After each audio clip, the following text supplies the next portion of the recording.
Hey, this is Raymond. Can you pull up my 006? Yeah. Yeah.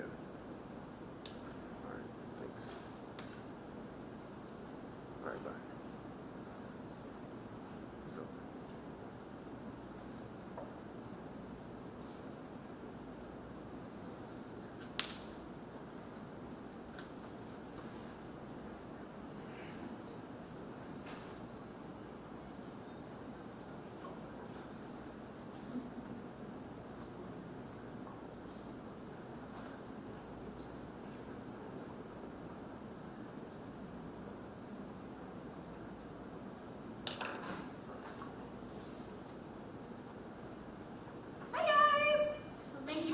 Patience, give us just one more minute. We just need to print something. Listen, I hope you don't take this personally, but I am sick of seeing y'all. Oh no. I'm teasing you. How are you doing? Doing well. All right, we got Sheriff's Department here, Winston-Salem. Office. Sorry? Sheriff's office. What did I say? It's all right. One's an elected position, one's not. We have the Sheriff says it, sheriff's- and I correct him. So We have the Sheriff's Office here representing. We'll be in just a couple minutes, and just want to set expectations because you guys all know that we are, by federal law, not able to tell you details about particular incidents. So ask what you're going to ask, but we may have difficulty. If there's like a particular case that you guys are interested in that we've issued a message to families, I can provide that directly to you afterwards. But we're here to talk about proactive, what we were doing proactively to keep people safe. Sound good? All right, give me 2 minutes. I know you got 5 good jobs to do today. Hi, Lisa. Hello.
You ready?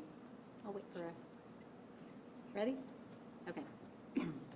First of all, thank you everyone for being here this afternoon so that we can get this important message out to our families and our entire community.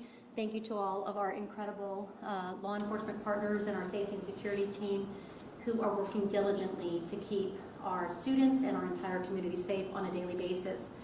So we're here today because there have been threats on social media spreading nationwide, spreading in our state, and spreading in our schools. And so many rumors have made their way into our schools, and we saw that overnight last night and all into the morning.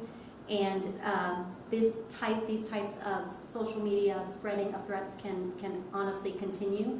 And so we wanted to have this press conference to let everyone, our families know, and our community know what actions are being taken right now. And so what we need you to know, currently in our school district, there are no active threats toward any of our schools or students. That are no imminent threats at this moment. And so we do know that. A lot of parents have been reaching out, are we safe to send our children to school? And that is what we can say. There are no active imminent threats to any of our schools or students in the moment. What our commitment to families is that every single threat that comes in, whether that is sent directly to law enforcement, or that is sent directly to the district, or it's posted on Say Something app, where it's reported to a school official, every single one of those is investigated. Every tip, all of it investigated to the fullest. I want our families to know that they will know from our school system when an incident happens, as quickly as we have accurate information to share. And so when we send messages to our families, if a weapon is ever found on campus, we send that message. And really a firearm, we send that message. A BB gun, we send those messages to our families. And so we are communicating when we have an answer to communicate. And that will happen daily if necessary. It happens when it's necessary. We're doing everything in our power to keep our students and our staff safe on a daily basis. And I know earlier this week we shared all the safety and security measures. We also, in our middle and high schools, have our law enforcement partners in our schools every day. And so, again, we're doing everything in our power to keep our students safe through all of our measures, our security and safety measures. Also, I know that there have been a lot of discussion about weapon detection systems. And so right now, as of last school year, we do have metal detectors in every school. And those have been used in a random way. We've ramped up that randomness this year, and actually are also doing detection within hallways and classrooms of students. And so that has been beefed up this year. But we have been piloting a system called OpenGate that we have seen success with. It is about 90% more effective and efficient due to the technology. And our schools that are using it, right now it's Parkland High School and Glenn High School. Students are getting in quickly, and it's an accurate system. We are seeing success with that system. And so we are very much interested in finding the funds to do that. We are taking to our next Board of Education meeting all the details that would be necessary before we launch into our community to find those funds. Earlier today, I shared this information also with our county commissioners, but we do believe metal detection or weapon detection is another layer of security. It takes all different measures to keep students safe. It takes the investigation of all of the threats. It takes your weapon detection. It takes your camera systems. It takes your Say Something. It takes all of these things. It takes adults keeping their eyes on children. It takes all of our mental health supports. It is a multi-layered system that is going to keep our students in our schools as safe as possible. Here's what we need from you, and this is another part of this, and that is to our kids. Continue, if you hear something that you need to tell a trusted adult, call law enforcement, go to the Say Something app or the Bully Patrol app, post those. What we don't, call in your concerns, post your concerns on those sites. What we do not want our children to do is repost threats. And that is happening a lot right now. There's folks are on social media reposting threats. Same with our families, parents. We need to really use the avenues we have to let our law enforcement and our school district know about threats so they can be investigated appropriately and to the fullest. And so the reposting of threats is actually creating more disturbance, and it's actually not a joke. And neither is creating a threat out of the blue or calling in a threat that you're going to do something, that none of that is a joking matter. And I think that gone is the day that children can say, oh, I was just joking. It is not a joking matter. It creates panic and it creates fear in our schools, and it's a major disruption. And I mean, we have families on a daily basis asking if their children are safe in schools, and a lot of that is this reposting of threats. And many that have not even been investigated yet because someone hears something they posted and then people are just posting it as if that is actually an imminent threat. And so we need to allow our law enforcement partners and our security team to investigate every threat. That is what they're doing now. And we need for our students and families to please keep this in mind. Again, gone is the day that any of this is a joking matter. It is not a joking matter, and we will not treat it as such within our school district. So I want our students to know that. We are not going to tolerate this kind of behavior that is creating disruption within our schools. And so that's what we need. This is an all-in community-wide effort and response. We all want our community safe. Our community includes all of our schools. For me, our students should walk in our schools every day and feeling that they are completely safe, and when their parents drop them off or put them on the bus, they should feel that. We owe it to them to feel that, and we will do everything in our power to make that happen every day. We can't do that without this incredible group behind me, and so with that, I am going to bring up Assistant Chief Katie Allen from the Winston-Salem Police Department. Thank you. Good afternoon. My name is Katie Allen, and I serve as the Assistant Chief for the Winston-Salem Police Department. I'm currently over the Field Services Bureau and the Special Operations Division. As a parent of elementary school-aged children myself, I fully recognize and understand the fear and uncertainty that parents feel when social media posts that threaten violence at our schools circulate on the internet. I have the unique advantage of knowing all the work that is being done by law enforcement and our school system to investigate, validate, protect, and secure our schools. As a police officer, and more importantly, as a mother, I have the utmost confidence that our school system security personnel, teachers, and administrators, our Forsyth County Sheriff's Office SROs, our Kernersville Police Department, and the officers that work at the Winston-Salem Police Department will do everything in their power to keep our children safe. The Winston-Salem Police Department has been working in partnership with the Forsyth County Sheriff's Office, the Kernersville Police Department, and the Winston-Salem Forsyth County School System to investigate the social media posts that have been circulating on various social media platforms. The Winston-Salem Police Department's FBI Task Force officer has also been involved in the investigation. Our partnerships on the city, county, state, and federal levels provide us with additional resources and investigative tools so that we may fully validate and investigate threats and posts made on social media. I want to stress the importance of see something, say something, and in this case, read something, say something. Rather than share a social media post, contact local law enforcement. We will then take immediate action to determine the source of the threat. We will stay in communication with the school system to inform them on the status of the investigation so that they can make informed decisions about what steps are necessary to keep the school safe.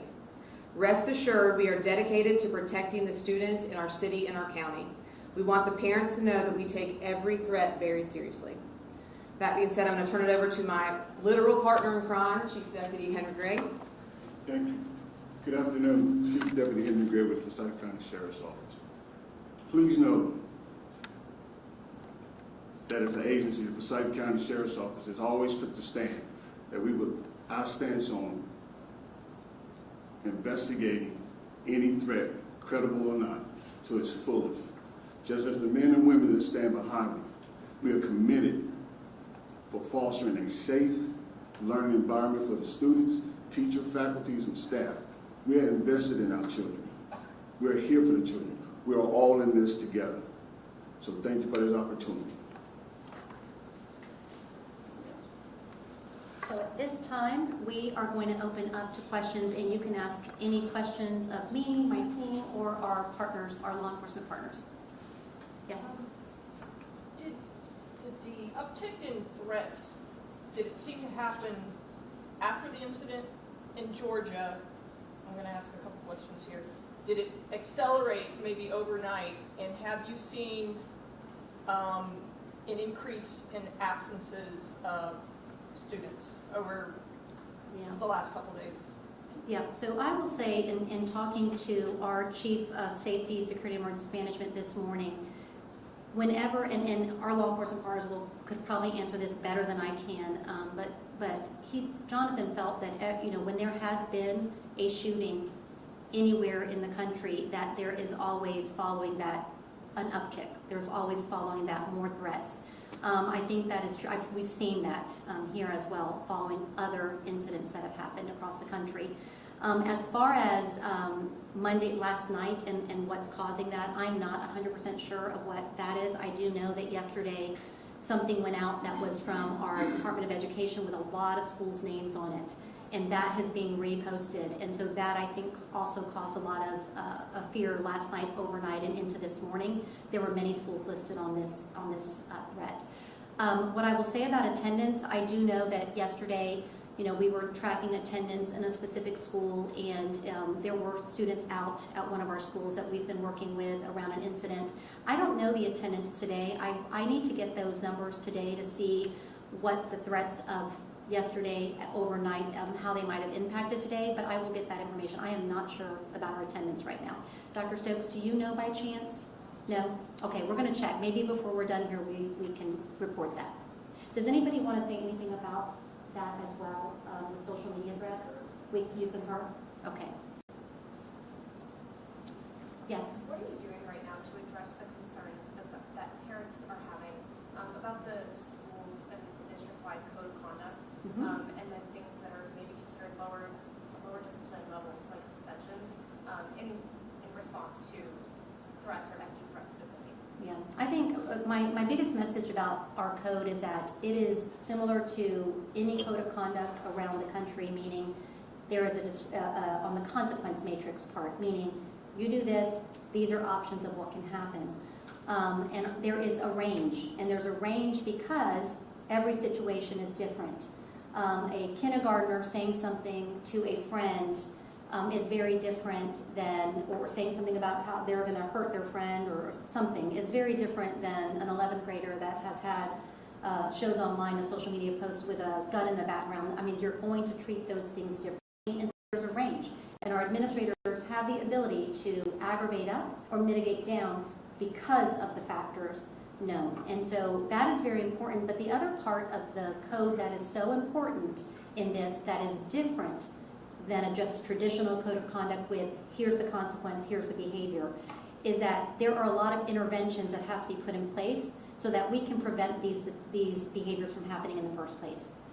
There is a reason for every behavior, and getting to the root of it and figuring out what else needs to be done to get children on track and to prevent these behaviors from occurring is just as important in our code. And so that is really a huge focus for us this year. It is not just about the behavior matrix or the consequence matrix, it is about also making sure we intervene. And I'll just say, give this example. For a child that might make a threat, I mean, an entire threat assessment process is done at the school site with the administration, student services, with our law enforcement, which is a new part this year, that they're part of that team.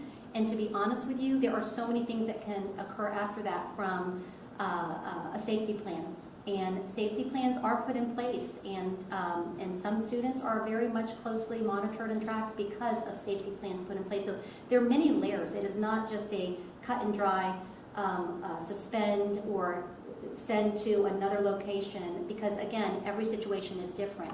I will say that making threats of any kind of mass destruction, violence to a school, that is extremely serious and will be treated as such. And so again, the code on paper is, here's a consequence matrix, but it is so much more than that. And if we're going to change the trajectory in the future, we have got to address all of those interventions that are going to need to be very specific in order to prevent some of these behaviors from happening. Based on, did you use more metal detectors today or yesterday based on this? We did. Okay. We did. And any other increase in security that you might have done? Yeah, so what I will say is, and we are so fortunate to have incredible partners standing behind me, and I'm not just saying that, it is the truth. When I think about the partnership we have with the Forsyth County Sheriff's Office, Winston-Salem Police, and Kernersville Police. So what I will say is, we always elevate security after any kind of threat, and that is honestly a joint decision between our safety team and our law enforcement partners. Yes, there was more metal detecting today in many of our schools that had threats, and many times more law enforcement is sent to the school. And so it really is about, again, analyzing each situation, but the response is quick, and we immediately, like if it happens overnight, I mean, there's a message going out to the principal immediately, and if it happens overnight, in the morning, there's a message that goes out to families as well. So it is a joint effort, and again, I think it shows how serious every single threat is taken. Are you hoping to have open gate at all the middle and high schools? Yes. Okay. Yes, absolutely. So that sounds like that's starting to pick up steam Yes. as far as. And again, at our next board meeting, the board did ask this past week for very specific information also about the sustainability of that resource and what that will look like in the future, so they know what to expect. But at the end of the day, our board is also on board with keeping all students safe, and I think, times have changed, and I think that we need to make sure that if there is anything more we can do, that we are doing it. I wanted to ask you just some solace to parents. I know hearing about the different agencies involved and then mentioning the FBI, but then saying that there's no imminent threat to schools right now. Just when parents are hearing this, some solace to them, but also for them to understand that it sounds like you guys are doing everything you can just to make sure that everything is okay, but there's nothing happening right here, right now. Is that correct to say? That is exactly correct. You just said that perfectly. We are doing everything we can. There is not an imminent threat immediately right now in our schools. But again, if a threat were to come in 5 minutes, it would be right immediately, the investigation would begin. Dr. McManus, how big of a disruption to education is all of this? Huge. And I think that's the issue. Our schools, we send children to school to learn so that they can be successful and future ready. And so all of this is a disruption. It really is. I mean, we've always, since the beginning of time, done things to keep kids safe in schools. But the threats and the social media as a platform to spread threats is very disruptive to schools. And it does create more fear than I have seen in my 35 years. It's that reposting on social media and all that sharing, and it has created a higher level of fear for parents, absolutely, which then becomes disruptive. Sorry. What are you doing for parents to address concerns over transparency of the safety information? Maybe they're hearing things or they're not getting the information they think as fast as they probably should. Yeah. I understand a parent that if something has happened with their child, or something has happened with a child, I understand you want to know what's happening to that child, like what's going to happen, and that is a natural thing. When I was a principal, parents would say, well, what are you doing about so and so?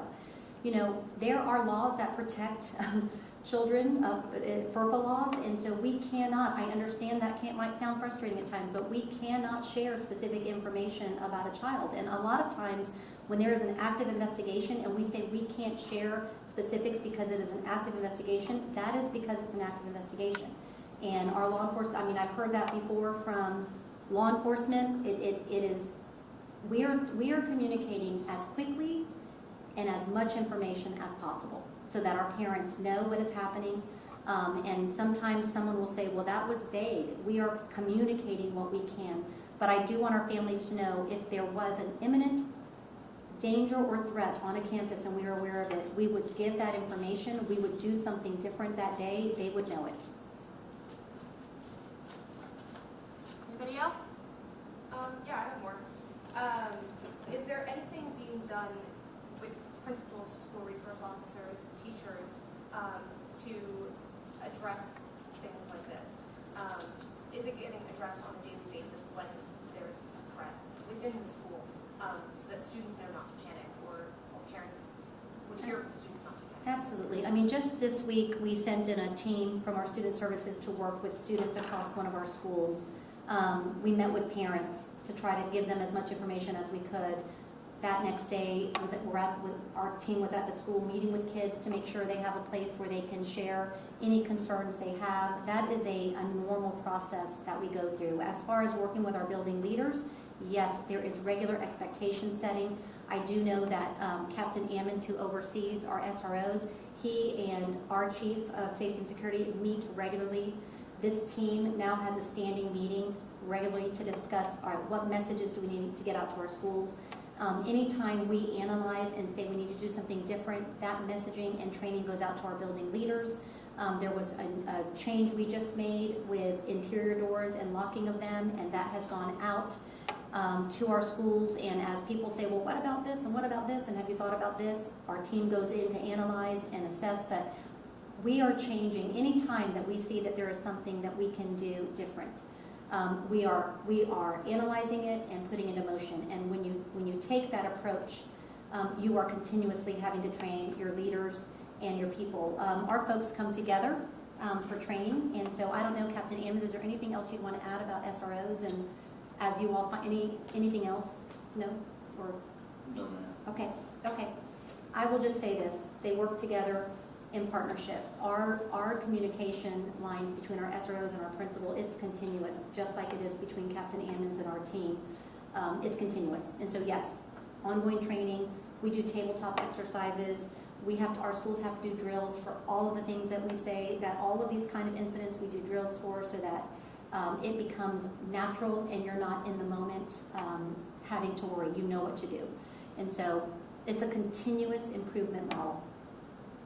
And for instances where maybe a student, specifically threats to schools or students from students, you mentioned there's tracking or some looking at the disciplinary record of the Absolutely. student. What does that look like going forward? Not referencing any specific case, but in terms of ensuring that nothing happens again in the future with that student. Yeah, I will just say that the threat assessment process is a very extensive process. And from what I understand, and tell me if I'm wrong, it's modeled after the FBI's threat assessment process. And so all of the information within the threat assessment process is captured, but it's extensive. And so it takes a little bit of time because of how extensive it is. And so it just depends on what is uncovered through that process about what the next steps are with an individual child or a group of children. And again, it's very specific based on what is uncovered by that team that is going through that process and that investigation. And then lastly, what are these secure entry arrivals and kind of looking like in terms of employing volunteers or community members to help out with that? Well, I will tell you, we've had parents reach out to me and to specific principals saying that if you need help, that we will be happy to come in and help in the morning. And again, with our current system, which is more of a metal detection system, it takes longer, and you have to actually search every single book bag. It's not as new of a technology, am I saying that right, Brent, as the open gate, and so it's a very different process, and so it's very time consuming. You need more staff, and so there have been parents that have said they would help, and I know that this morning at one of our schools, I know that there were parents there as part of the process. I think the value of that as well is the more our parents can be in our schools, the more they will feel safe about what is happening in our schools. And so I spoke to a mom this morning that was in one of our schools, and she said that process went well. So again, my goal is that teachers can be in their classrooms receiving students when they get there, so they can begin that instructional day, so they can continue to build those relationships and get kids into their classrooms, not being out metal detecting. And so all the help we can get until we move to a system, the next system that is more efficient and takes less adults at those stations, we are open to all volunteers. Well, all approved volunteers. One over here. I have one last one, kind of piggybacking off of that. In regards to the open gate system, I know that was actually the thing that you guys had at Glenn High School, and then to my understanding it's also at Parkland. I wanted to ask if you guys are switching it up around in other high schools or middle schools, or is it kind of just staying there, if you're able to share that? Yeah, no, I can share that. The plan for this, and is to move them. It's like 4 weeks of using and then move to this next school because we've got different types of schools, and so we want to use it in different schools. The way the campuses are designed are very different from, you know, a Parkland to a West Forsyth. And so or to a Reagan. I mean, all of our campuses are designed differently, and so we are working to spread them around. That's a really good question because I'm like, I don't want to move them, so we need more. And so basically, but that is the plan. So we can really pilot across the district and have our schools also learn how to use them, because we did do a training with all principals, but you're going to have to, now you get the system, we're going to have to train them on the spot again. And so the more we use it, the more ready people will be to use the system. Anything else? All right, thank you guys for being here. Thank you. Thank you.